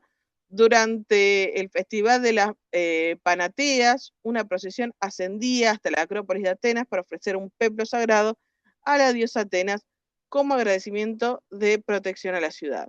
Entonces, el proceso de colocación era muy sencillo y dependía enteramente de la habilidad para manipular sobre el cuerpo del usuario. El lienzo rectangular se dobla parcialmente de forma horizontal en la parte superior, y este doblez hacia afuera creaba una especie de solapa que colgaba sobre el pecho y la espalda. La mujer envolvía el gran rectángulo de tela alrededor de su torso, que al ser una pieza de 3 metros de largo, la tela salía y permite una gran amplitud de movimiento y la creación de múltiples pliegues. Se utilizan fíbulas para unir la parte delantera y trasera de la tela justo encima de los hombros, cerrando esta pequeña túnica. Y una vez que se sujeta a los hombros, la prenda se ceñía a la cintura con un cinturón o cordel, y volvemos a la técnica de colpos, donde se estira la tela hacia arriba, por encima del cinturón, dejando que cuelgue ligeramente, y a estos pliegues resultantes se le daba la impresión de que la mujer vestía una especie de blusa o blusón por separado, y a veces generaba inclusive una faldilla por debajo de la blusa. Y a eso se lo conoce como peplos. La diferencia entre el chitón era el largo. El peplos es una prenda superior, se usa por encima del chitón. Y siempre va a haber un corte entre el peplo y el chitón. Generar faldilla o por encima del cinturón o por debajo del cinturón. Cuando yo me recibí de secundario se habían usado las blusas con peplo, que eran como una blusa ajustada con una faldilla. A mí me parecía siempre horrible. Acá hago mea culpa. Pero justamente la idea era esa faldilla que bajaba a la altura del vientre. Eso es la síntesis del peplo, que era lo que se buscaba. El imation o el imatión, puede ser estar con H o directamente con I latina, fue una de las piezas fundamentales de la indumentaria griega también, consistiendo en una larga especie de capa utilizada tanto por hombres como mujeres, obviamente de distintas medidas. Físicamente era un gran rectángulo de tela de proporciones considerables, llegando a medir desde hasta 3,5 metros más o menos, de largo por unos 50 metros de ancho. En lugar de otras prendas griegas se confeccionaba habitualmente de lino o de lana. Sin embargo, la calidad del tejido dependía del estatus social. La nobleza tenía más elaboradas, hechas de tela de mejor calidad y teñidas con pigmentos costosos. Y la colocación del imatium tenía la característica, y acá presten mucha atención, que seguía ciertos principios estéticos de la época, basados exclusivamente en el drapeado, ya que los griegos no cosían, pero este imatium no tenía ningún tipo de fíbula o broche. Este gran lienzo de telas se colocaba con gracia y fluidez alrededor del cuerpo, sin necesidad de costuras, ni broches, ni agarres. Y la forma más característica es drapeándolo por la altura del pecho y haciéndola pasar sobre el hombro, atrapando la prenda bajo un brazo. Básicamente el usuario envolvía el lienzo alrededor de su torso, asegurándose de que la caída de la tela fuera armoniosa y denotara refinamiento. Y por supuesto, debido a esta estructura simple, sin costuras y sin agarres, era una prenda sumamente funcional. Al terminar una jornada de trabajo, el ciudadano podía desatarse el drapeado y usar el mismo lienzo de tela como sábana para dormir. Y, dicho sea de paso, era la prenda favorita y predilecta de los filósofos. La mayoría de los filósofos están retratados con imatium. Por otro lado, la clámide era una de las prendas más distintivas de la indumentaria masculina, griega también, y es una prenda que nos va a acompañar desde ahora hasta, mira, ya les digo, la Edad Media nos va a seguir acompañando, la clámide. O sea, no van a aburrirse de escuchar la evolución de la clámide, gente. Era una capa corta diseñada específicamente para movilidad y la actividad física. Recuerden a Ned Flanders, discúlpenme que acá se me caen los documentos, de no tengo nada puesto abajo, nada puesto, porque se podía usar solita la clámide. Así, y abajo estar como Dios nos trajo al mundo. Básicamente se describe con una capa de tamaño mediano o corto, consistía en un rectángulo de tela cuya proporción era menor a los mantos civiles, lo que permitía que no estorbara, y al igual que el resto de las vestiduras griegas, se confeccionaba principalmente de lana o de lino. También en estos casos podían usarse pieles curtidas. Y era la prenda característica de los soldados, los efebos jóvenes en formación militar y los viajeros.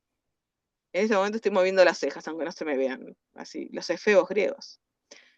Formaba parte esencial del equipo militar, ir acompañado siempre por un casco metálico, podía estar acompañado de un pectoral y de espinileras, protectores para las piernas. En el ámbito militar, los cascos, las capas más adornadas suelen indicar el rango o la unidad del soldado, siempre eran de un aspecto más distinguido que en el campo de batalla. Y la clámide era, digamos, la base fundamental de la moda griega, la ausencia de costuras y el uso del drapeado. La ocasión era muy sencilla, para permitir el uso de armas y herramientas. El lienzo era la tela misma que se envolvía alrededor del cuerpo, pero a diferencia de otras túnicas, se centraba en cubrir la espalda y los hombros. Y la característica importante era que se sujetaba al cuerpo mediante una fíbula o prendedor metálico, o generalmente sobre el hombro derecho, lo que permitía, llegado el caso, poder tener el espacio libre para guardar un arma. También el hecho de dejar el brazo derecho completamente libre para un soldado le permitía no solamente la espada, sino también la lanza, y el lado izquierdo queda parcialmente cubierto y servía para sostener el escudo o oplón. Pero recuerden, esta prenda se podía usar solita a mi alma, sin nada abajo. Y esa era la característica de la clámide, al menos en este periodo.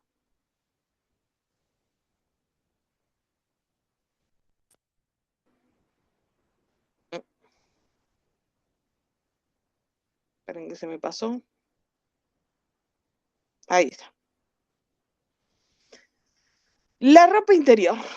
La ropa interior consistía en prendas rudimentarias y funcionales adaptadas a la cultura, obviamente siempre sin utilizar costura, y se basa en envolventes también.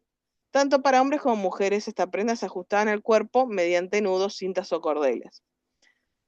En cuanto a las prendas interiores, tenemos el estropión, que es una prenda femenina, es una especie de primo lejano ahí, bisabuelo del corpiño, y consistía básicamente en una banda de tela que se ataba firmemente alrededor del busto para sujetarlo, debido a que los griegos la verdad que no apreciaban mucho los pechos voluminosos de las mujeres, porque, digamos, no es que no eran estéticos, sino es que no era armonioso, el cuerpo debía ser armonioso. Entonces, algo tan voluminoso como un pecho grande, lo veían como algo que no era armonioso con el resto del cuerpo. Entonces las mujeres utilizaban vendas apretadas para reducir visualmente el tamaño del pecho y ajustarse al ideal de belleza de la época. Y también estaba el perizoma. Tanto para hombres como para mujeres se utilizaba un lienzo llamado perizoma, que rodeaba la zona pélvica a modo de calzón o taparrabos para cubrir, digamos, esas partes nobles. Para los hombres la ropa interior siempre va a ser mínima, siempre priorizando la necesidad de movimiento, y se utilizaba solo de forma única prenda en el caso del gimnasio y del entrenamiento. Entonces el hombre va a utilizar exclusivamente el perizoma. Y luego se colocará posteriormente su chitón dórico, su chitón jónico, etc. Siempre tengan en cuenta que en el contexto de gimnasio los hombres podían prescindir de todas las vestimentas, ya que la desnudez masculina no se consideraba impúdica, al menos no en la cultura griega.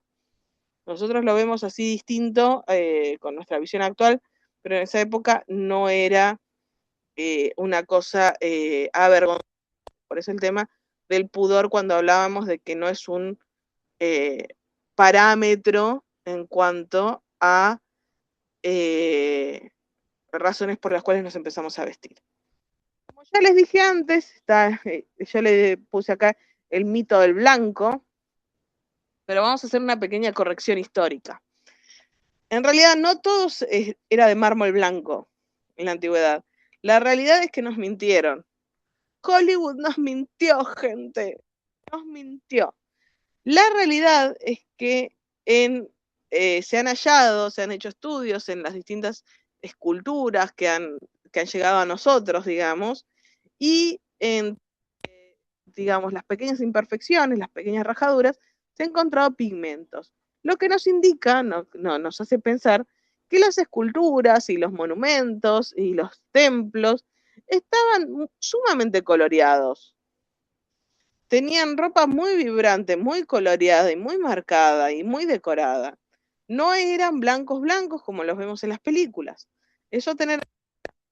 Y aparte de eso, los hallazgos en cuanto a telas que se han hecho, se averigua que justamente no era todo teñido de color crudo o natural, sino que las clases altas gustaban mucho del color brillante, púrpuras, rojos y bordados complejos. Entonces tengan en cuenta.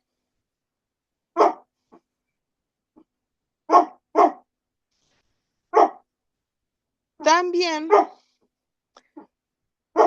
algo a tener en cuenta es el ideal de belleza en la antigua Grecia, que era una construcción compleja que siempre vinculaba a la apariencia física, estatus social, salud y valores morales como sabiduría y la pureza. A diferencia de estándares actuales, los griegos valoran rasgos específicos. Denme un minuto que está el señor al baño.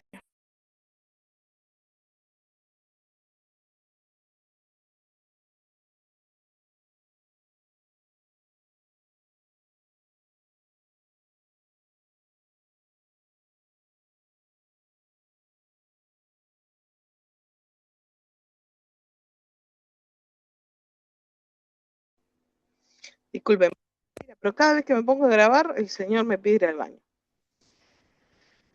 Les decía que a diferencia de los estándares actuales, los griegos valoran rasgos específicos que van a marcar una vida de disciplina rigurosa o de ocio. Entonces, para los hombres el estándar de belleza estaba intrínsecamente ligado al atletismo y la virilidad. El músculo va a ser la clave de la belleza masculina, pero no los músculos de los 90 de Arnold Schwarzenegger. Eran músculos vinculados a la esbeltez, músculos vinculados al entrenamiento físico, pero no en exceso, sino proporcionado. Todo, la clave de los griegos es proporción visual. Todo tiene que ser proporcionado en su justa medida. Los hombres van a buscar estos cuerpos fuertes, lo cual se fomentaba desde la juventud mediante la gimnasia. En el arte, autores como Policleto establecieron cánones, que es un tratado sobre las proporciones ideales, que nosotros lo usamos también para dibujar hoy en día. Era común que los hombres, especialmente los guerreros, se depilasen el pecho utilizando piedra pómez y posteriormente se aceitaran todo el cuerpo con aceite de oliva para resaltar la definición muscular. El cabello se va a llevar largo hasta la pubertad, momento en el cual se los cortaba y se lo dejaba un poquitito más corto. En hombres adultos siempre va a ser un signo fundamental de madurez y sabiduría, mientras que los jóvenes solían ir afeitados. A diferencia de otras culturas, la desnudez masculina, como ya les dije, no se consideraba impúdica y era muy común en los Juegos Olímpicos. Los ciudadanos se ejercitaban desnudos en los gimnasios, lo que permitía la exhibición y la apreciación de la estética del físico. O sea, lo van a ver de una manera agradable, armónica y como un canto a la naturaleza, piénsenlo de esa manera, no como algo sexual, porque no está tan prohibido, no está tan vedado. El ideal femenino se va a alejar de la voluptuosidad, priorizando rasgos que indicaran pureza y un elevado estatus socioeconómico. La piel pálida era sumamente deseada. ¿Por qué? Porque indicaba que la mujer no tenía que trabajar al aire libre bajo el sol, sugiriendo que su marido tenía los medios económicos para mantenerla en el hogar. Para lograr esta palidez se utilizaban polvos de harina o bases de maquillaje blanca hecha de minerales, muchos casos tóxicos para el cutis, y uno de los atributos más singulares era la preferencia por la uniceja, que les prometí que les iba a comentar, y acá se los comento, que se consideraba un símbolo de inteligencia y pureza en las mujeres. Las mujeres que no las tenían unidas, se las pintaban con carbón o utilizaban cejas postizas fabricadas con pelo de cabra. Entonces, no es la primera vez que todos modificamos nuestra apariencia para entrar en este ideal de belleza. En este caso era la uniceja. A nosotros nos parece extraño, pero seguramente hay cosas que a alguien de la antigüedad le parecen extrañas de nosotros en la actualidad. Los griegos no van a apreciar la voluptuosidad del busto, como ya dije, y por eso las mujeres se vendaban y se apretaban con el busto para aplanar el pecho y ajustarse a este canon estético. Vamos a pasar. Ya casi terminamos, gente. Paciencia. 2 diapositivas más.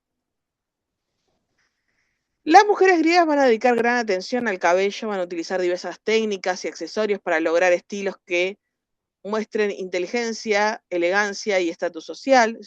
Se lo podía mostrar también con un peinado.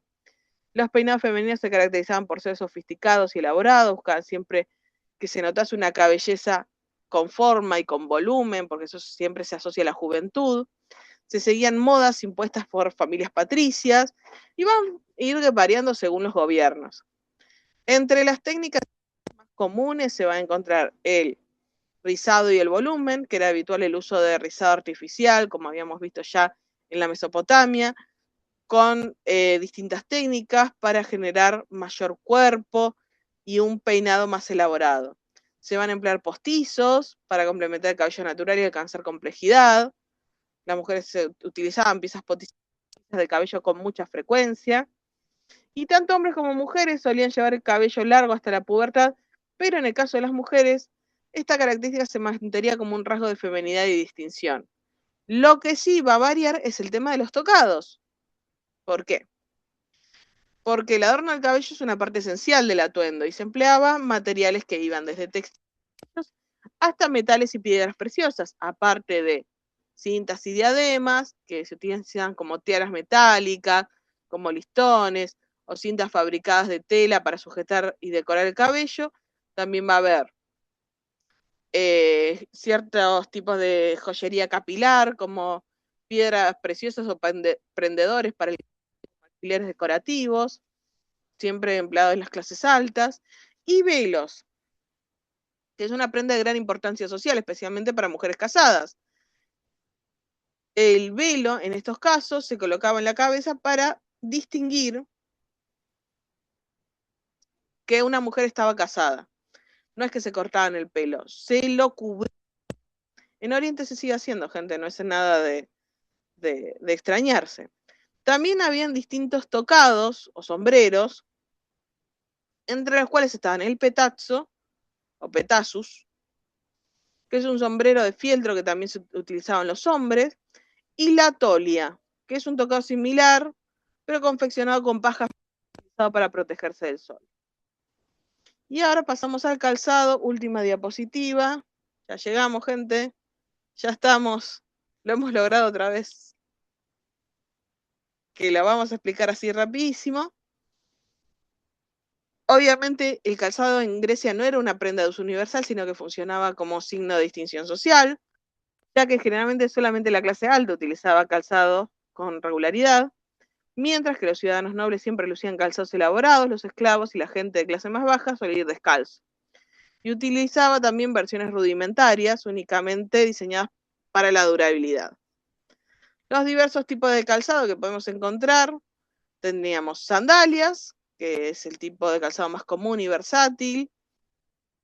Consistía en sandalias de suelas simples, habitualmente de cuero, que se sujetaban al pie mediante un sistema de cintas o telas de cuero. La élite, obviamente, eran más sofisticadas, tenían agujeros específicos para cintas, estaban teñidos de colores, decoradas, se envolvían artísticamente alrededor del pie y podían ascender por la pierna hasta la pantorrilla. Esta especie de botines, también conocido como los entromides, eran un tipo de botines que ofrecía una mayor cobertura que las sandalias tradicionales. Era un calzado cerrado y era, digamos, el ideal para los viajes o para protegerse durante el invierno. El calzado militar para los hoplitas, siempre adaptados a las sandalias más robustas, se caracterizaban por ser más altas, llegando habitualmente hasta la pantorrilla para brindar mayor soporte y protección a la pierna. Y el calzado teatral, que eran los coturnos, que eran zapatos de plataforma diseñados para dar mayor altura a sus actores. Su función siempre va a ser principalmente simbólica y práctica, permitiendo que ciertos personajes destaquen visiblemente durante las representaciones dramáticas. Y con esto, gente, lo hemos logrado una vez más. Terminamos por hoy y nos vemos la próxima clase con Roma. Muchas gracias a todos.